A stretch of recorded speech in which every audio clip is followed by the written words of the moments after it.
Well,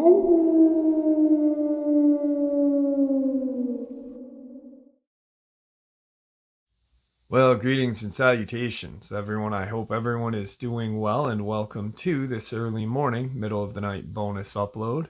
Before we jump into it, a couple quick links. As many of you know, I rely on Patreon, PayPal, channel membership, and the merch to help the channel to continue to grow and go. Links to Patreon, PayPal, and channel membership is in the description below. Merch displayed directly under the video. Also, Dogman, Frightening Encounters, Volume 1 through 3, the audiobook versions. They were written and researched by Tom Lyons, narrated and produced by me, Jeff Nadolny. Those audiobooks are available on Audible, Amazon, and iTunes, links to which are also in the description as well. And finally, last but definitely not least, if you'd really like to help support this channel to continue to grow and go, simply subscribe. It does not cost a cent. Click that like button. It takes half a second. If you don't want to miss out on any of the informative uploads that I put out daily, click the bell icon. And folks, please leave a comment. Why? Well, because they really do help this channel to continue to grow and go, and they really do matter. Now, everyone, I have taken far too much of your time. Let's jump in to today's early morning, middle of the night bonus upload. Shall we? Today's first Louisiana subscriber encounter is very interesting how it came to light. I read his post on Reddit, and he and I talked a little bit. I asked him if I could share his Reddit post. He said sure. Shortly after, I said, do you mind coming on the channel and sharing your experiences in your own words? And he said absolutely. He did. It was a great show. And today we are going to share once again that encounter. So a little backstory before I get into the good part. I grew up outside of Chicago, but spent my youth summers fishing, camping, and canoeing in Minnesota and parts of Canada. After college, I spent over a decade in the Army and spent a good chunk of it overseas.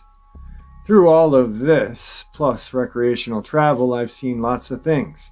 And the purpose of this is still perplexed as to what I saw. Currently, I am living in southwest Louisiana, working for a sheriff's office where I live. One night, approximately a year ago, I was patrolling through a small town of where I live and saw something. I still have no clue what it was, but I saw something.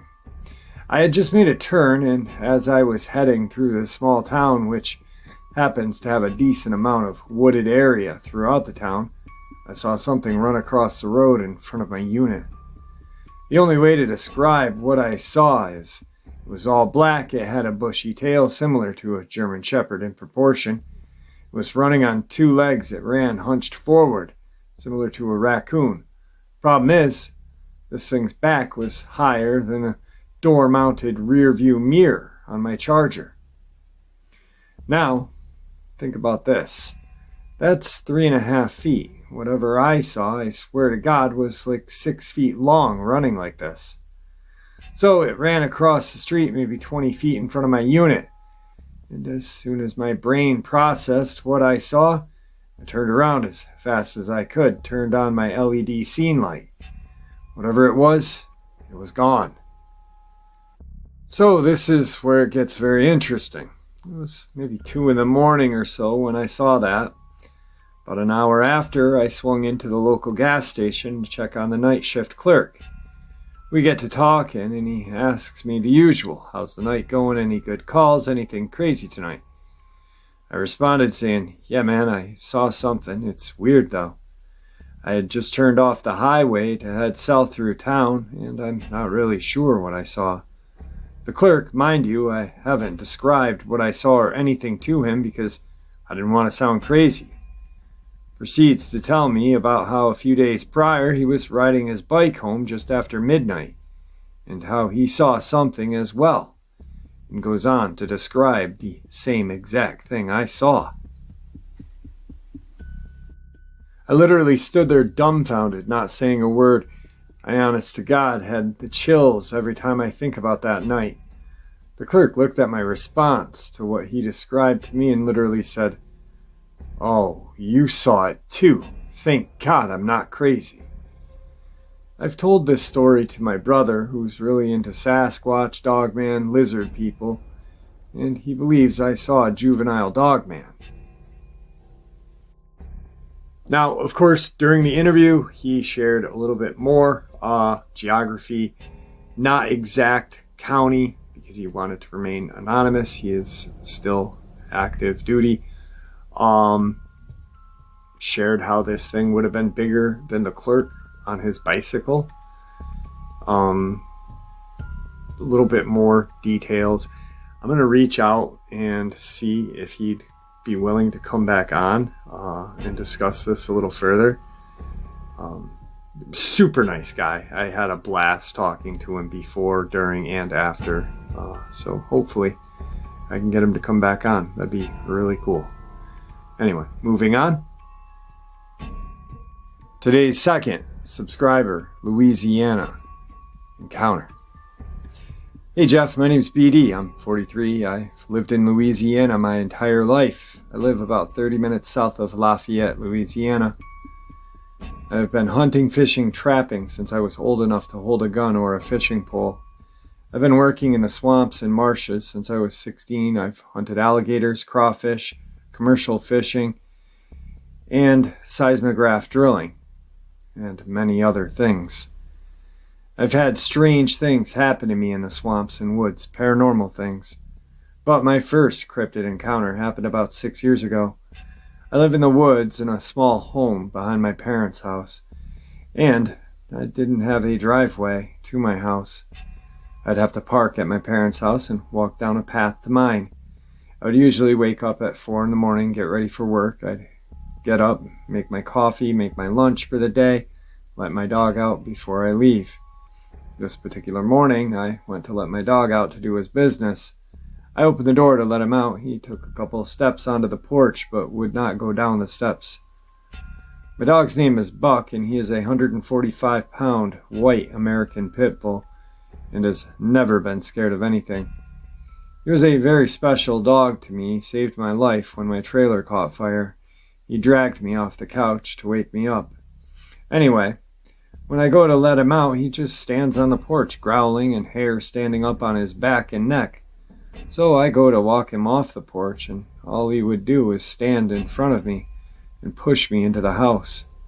So I just let him back in and got ready for work. I got dressed, made my lunch, and got ready to go. When I walk out the door, he gets between me and the door. I figure he just didn't want me to leave him because I'd bring him everywhere but work. So I just push past him, lock the door, and start my walk to where my truck's parked. To get to my truck, I have to walk down a path, which is about 75 yards through the woods, and another 100 yards through a field in my parents' yard. It's always dark when I leave, so I use my little flashlight on my keychain, which is not that bright. I get about halfway through the wooded part of the trail, and this feeling of fear comes over me. Now, I'm not one that scares easily. I've had a rather rough life growing up. I have been in and out of jail, been shot, stabbed twice. I have even fought in unlicensed bare-knuckle street fights for money. I'm not saying this to brag or because I'm proud of it. That's quite the opposite. I'm ashamed of it. It's a fact that I have never been as scared in all of those situations as I was when I was feeling this fear come through me. This was different. It was a primal fear. I've been in the woods 1,000 times at night and never felt scared. Anyway, I couldn't shake that fear away. I'm shining my piece of crap flashlight around, looking into the woods, and I don't see anything, so I keep on walking. When I made it out of the wooded part of the trail, I turned to the right and took a few steps. Then I heard a sound like a twig break. In my immediate turn, I shined the light. I could see a black figure by the edge of the woods. It was about 4.5 feet tall with yellowish eyes. It kind of looked like a big dog, almost like a Great Dane but bigger. I couldn't make it out too well with my light. I could just see the shape. We stared at each other for a few seconds, then I turned and started back to my truck. I took a few more steps, then heard another cracking noise. So I turned around again and shined my flashlight. That's when this creature stood up. All I could do was stand there, frozen. I wanted to run, but it was like I couldn't take my eyes off of this creature. I watched it take a few steps on its hind legs toward me. I finally got my legs to move, so I start running as fast as I can toward my truck. I still have about 80 yards to go. I wasn't sure if it was chasing me or not. Then I could hear its paws, whatever they were, hitting the ground. It kind of sounded like a horse does when it runs, except it was the sound of 2 feet, not 4. I'm freaking out now, running as fast as I ever have.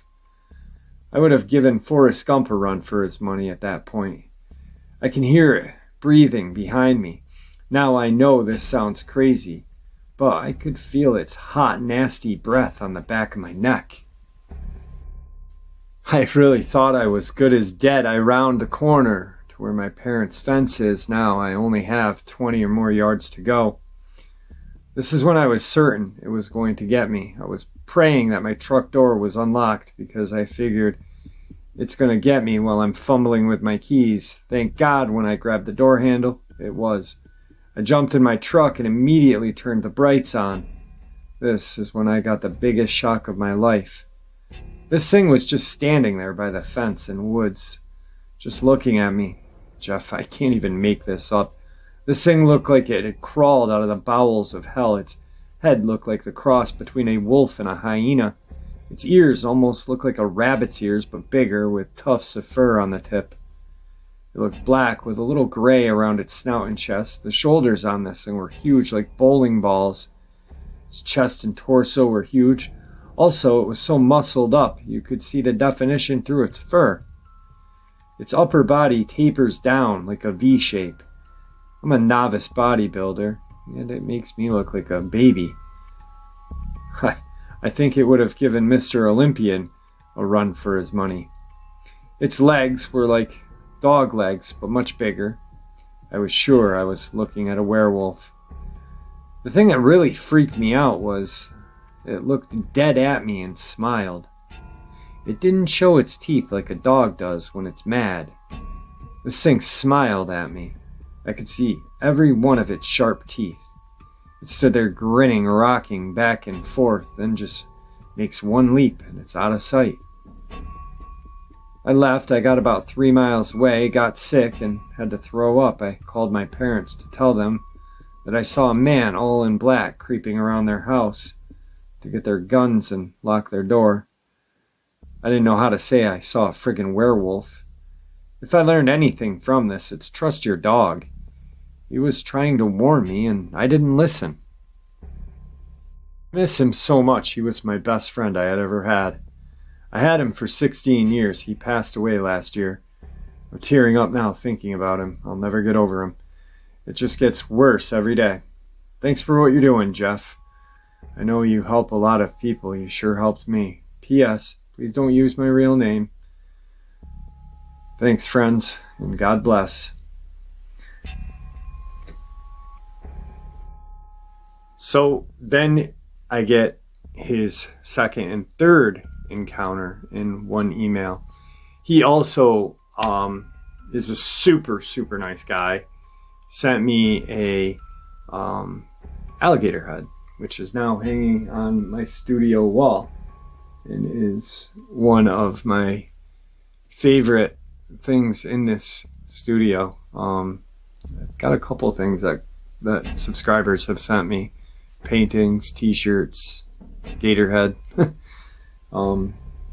cool Native American patches. And I mean, the gator head is just, I don't know, it's something about it. It just makes me smile. When I was younger, my aunt, who was on the Native American dance circuit before I joined, actually got me a baby alligator stuffed like a dinosaur kind of, and I was into dinosaurs huge when I was little, so it kind of reminds me of that. But this was well before the time of Snowflakeville, and things like that were appreciated. And taxidermy was actually a very interesting hobby for people before people shunned them and really degraded that. But anyway, moving on, I'm sorry. So Jeff, my second encounter happened about a month after the first. It was about 2 a.m, and my dog wakes me up to growling next to my bedroom window. So I walk over to the window and check it out. I pull back the blinds and look out, but I don't see anything, so I get back into bed. I finally get my dog settled down. As soon as I start to drift back to sleep, I'm awoken to scratching on the side of my house by my bed. So I get up again, grab my .44 from the nightstand, and go to the window again. This time when I pull the blinds down, I'm face to face with a Dogman looking in at me with its nose against my window screen. Jeff, I about pissed myself. It was just standing there, staring at me. The second I picked up the pistol and pointed it at this Dogman, it moves away from the window as fast as I have ever seen anything move in my life. It didn't look real how fast this thing moved. It was almost cartoonish how fast it was when I pointed the gun at it. This creature knew exactly what a gun was. Needless to say, I didn't sleep for the rest of the night. The next day, I installed motion detection lights all around my house. I put alarms on all the windows and doors. Ever since, I sleep with a 45-70 government lever action on one side of my bed and an AK-47 with a 75-round drum mag on the other. I don't know if it will save me or not if one gets in, but I will sure do everything I can to come out alive. I don't really think these Dogmen are out to kill people. I actually think they take pleasure in scaring people. Jeff, my third encounter happened in September. I was on my way home from a friend's party. It was about 3 a.m. when I pulled in my driveway and my headlights are shining where my parents kept the trash can. I could see the can was on its side. I could see something halfway inside of it. When I get a little closer, the thing pulls its head out of the trash and looks at the truck for a couple seconds, stands up, then casually walks off into the woods. This one was different from the other two that I had seen. It had a much more slender body. It was light brown in color. Its head looked like a German shepherd's. It also had a short, bushy tail. It was about 5.5 feet tall. I think it was a female. I haven't seen any more since then, but I do hear screaming and howling at night sometimes. Something's getting into my trash can. I can hear the lid slamming at night, and sometimes it's on its side in the morning. The trash cans everyone has around here are big. It stands about 4.5 feet. So I know it has to be big to do that. I'm pretty sure it's a Dogman. Thanks for taking your time out to read this, Jeff. God bless everyone. Now, also, his mom, this is going off the top of my head because I've had him on as well, and I'd like to have him back on the show as well, too. But to share these encounters and some paranormal ones, too. But his mom, now, the Rougarou is known as this mist. It's known as a physical entity and a mist-like entity. Well, his mom, I believe the story goes, so if you're looking out his parents' window in the back of the house, you kind of see his building or his home, or at least if he's walking down there. Well, I believe how it went was he had just left his mom's, and he was walking down the path, and his mom saw this mist-like shape follow him. I believe she called him when he got back into his house to tell him, hey, I just saw this weird. And, the second he told me that, I instantly thought Rougarou, because, you do so many, you research so much, you start to really kind of think into things sometimes, like it could have been just a mist, or they're in Louisiana and the Rougarou is at one point classified in like a mist, sometimes Dogman, sometimes a Gator Man. It's just a scourge of the swamp, Anyway, hopefully I can get in touch with my friend here, and I know he's still a subscriber because I see him comment every once in a while, and he'll be willing to come back on and shoot the breeze with us all. Today's third Louisiana subscriber submission. Hey Jeff, this happened Saturday, 6:30 in the morning, 2004, outside of Crawley, Louisiana. 70526, foggy morning, hunting along an abandoned set of railroad tracks with my hunting dog, Hunter Bone, a German Shepherd, trained to kill in the Louisiana bayous. Hence, 'cause something out of the fog walking between the railroad tracks, and standing before me this huge, giant dog thing with a wolf head, built like Arnold Schwarzenegger. The dog and I were petrified, stone cold frozen, terrified. Yellow eyes, big teeth, 7 foot or larger, 400 pounds werewolf creature growling at us. I raised my 12 gauge Remington at it, shot off 1 round of triple buckshot over the damn thing's head. Blammo! The wolf dog jumped up and shook violently. Then it ran back over the train bridge and into the swamp. We ran back to the rails to the pickup. I do recall turning at about 50 yards to fire 2 more rounds for insurance reasons. I then drove back to Crawley, Louisiana, pulled into the Exxon gas station, and told a Louisiana State Patrolman I just almost killed a dog creature on the old railway 20 minutes ago. You did? Well, you might want to keep that to yourself. Our supervisor told us not to discuss these types of stories so the public won't be alarmed. I have seen big critters run in front of my cruiser, and they were not small animals. So with that, I returned home and called the Louisiana wildlife people. Their response, "Sir, we don't need any booty man stories and such, so call us back if you need our assistance." Click, he hung up the phone. And I went for a single shot of whiskey to calm my nerves. I've never returned to that area in all these years.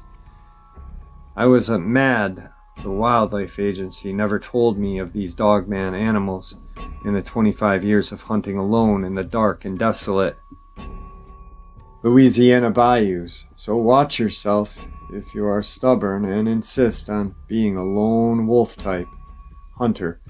God bless and stay safe. Now this is an interesting email that I received from him. All right. The McCaffrey Poultry Farm south of Shreveport, Louisiana was invaded by numerous werewolf-type creatures recently and was witnessed by several farm workers trying to get to the chickens to devour them. One worker recalled, "The were-dog was walking upright on 2 hind legs and coming towards me. I went to the work truck and seized the shotgun to ward the thing off. It ran out of the area and into the tree line surrounding the 100-year-old farm. The McCaffrey Poultry facility is south of Shreveport, Louisiana, and other pig and cattle ranchers were notified to stay on alert for this creature, as there may be many more of them hunting about the backwoods and forests of North Louisiana. This encounter was reported to the State Wildlife Agency, and further information is pending as winter approaches in 2008. This isn't the first time this encounter has occurred in North Louisiana, as the state parks such as Kisatchie National Forest and areas around Fort Polk and Sam Houston State Park have had reports for decades here in the Bayou State. Officials warn the general public to be cautious when camping these zones as safety precautions. You know, I got this guy's number. I'm going to have to give this guy a call and see if he'd be willing to come on the show.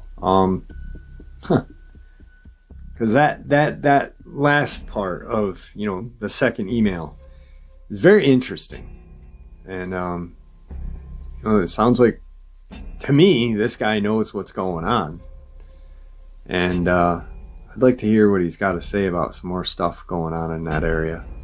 So hopefully keeping our fingers crossed as well. Today's fourth Louisiana subscriber. Submission. Hey Jeff, this information is yours to do as you please. I am speaking honestly and have only told a few people about my encounters. I don't want or need recognition. These things are out there. I'm originally from Louisiana, and I've come from a family of hunters and fishermen. I had a Bigfoot encounter near Toledo Bend in Louisiana around the age of 5. I was literally scared senseless during my first Bigfoot encounter. My family loved to embark on very long fishing trips. They came back the night before and got everyone up around 4:30 in the morning the next morning to get the vehicles loaded up. We'd always stop at ShopRite and buy some fresh bait and head to Anacoco Beach or to Toledo Bend. Growing up in Louisiana and Texas, you hear about monsters, swamp man, Bigfoot, alligator, or reptile-like creatures, werewolves, or rougarou. I never believed in any of that. It scared me so bad, and my cousins. My aunts and uncles had experiences that they shared with us, but I honestly thought they were just stories, Jeff. One thing about Louisiana is that people start heading out in a hurry when the sun is going down in certain areas. They will literally tell you, hey, sun's going down, it's time to get out of here. We were asked to walk a few minutes out from where we were fishing to go number 2. I had an older brother that did some very questionable things to me in the spirit of fun and jokes. This particular day, I, my brother, and my cousin Ty had to go number 2 at the same time. We were told to walk together and look out for one another. We walked about 15 minutes deep into the woods and started the you go, I'll look routine. I and my brother took first watch, then Ty and me took second. When it was my turn, I walked about 15 feet further back from their dump sites and took mine. Imagine my surprise when I watched them turn toward me, laugh, and run off. I knew they had left, and I started to cry, but went ahead and finished up. Everything went quiet. No birds, insects, or anything making any noise. Fear and panic set in. There was also a foul scent. I had actually been smelling it the whole while, but I thought it was my brother and cousin's dump sites in the wind. As I finished wiping and barely had gotten my pants up, I heard a gruntish growl behind me. I turned around, and if I had not gone number 2 already, guess what I would have? Absolute terror, the kind of where you cannot move. You're scared stiff. Not one, but 2 big feet. One male, one female. They were covered in a dark blackish fur. It could have been a dark brown, but extremely dirty and matted in some areas. I forced myself to slowly move backwards as the tears are flowing. I knew I was going to die alone without anyone ever knowing what happened to me. The male was the aggressor, grunting loud, low growls, and very aggressive arm and body movements, not towards me, but to the surrounding trees. He was literally grabbing branches the size of 4x6s and snapping them like they were twigs. I had no idea how to get back to the fishing spot. I was lost alone with 2 monsters. This next part is nothing short of a miracle. The female, with obvious breasts and much slimmer than the male, raised her left hand and pointed in the direction I had come from. She slapped her right in the center of her chest, then swung it toward me. I didn't speak Bigfoot, but I knew she was telling me how to get back. She began to walk to the left of me, heading the way I came from. The male followed about 5 steps behind her, watching my every move. He showed his dismay of me and the situation by low growls and grunts towards me and the female. He simply did not want her to help me, just to leave me alone and let me figure it out. They both walked me close enough to hear my aunt's voice cursing my cousin and brother for leaving me out there. I walked toward my aunt's voice, glanced back, and watched them walk back into the forest. My aunt believed me, and my mom and a few other family members thought I was abducted and had been held by a man and a woman. They went on a brief search and found huge-ass footprints. That was my first Bigfoot encounter at the age of 5. And there you have it, folks. I do hope you all enjoyed tonight's early morning, middle of the night bonus as much as I enjoyed sharing it with you. And I'd like to thank you for supporting the channel. It is, after all, your support that helps this channel to continue to grow and go. And honestly, what gives us all a place and a chance to share our experiences and theories judgment-free. Everyone is simply treated with the respect that we deserve. Please, everyone, stay safe, happy, healthy, and ever vigilant, keeping an eye on our children, pets, family, and our friends. These creatures are real. These events have happened. Share this with those you love and care about, and it may just help save their lives someday. And until next time, never stop asking questions, never stop searching for the truth, and God bless you all.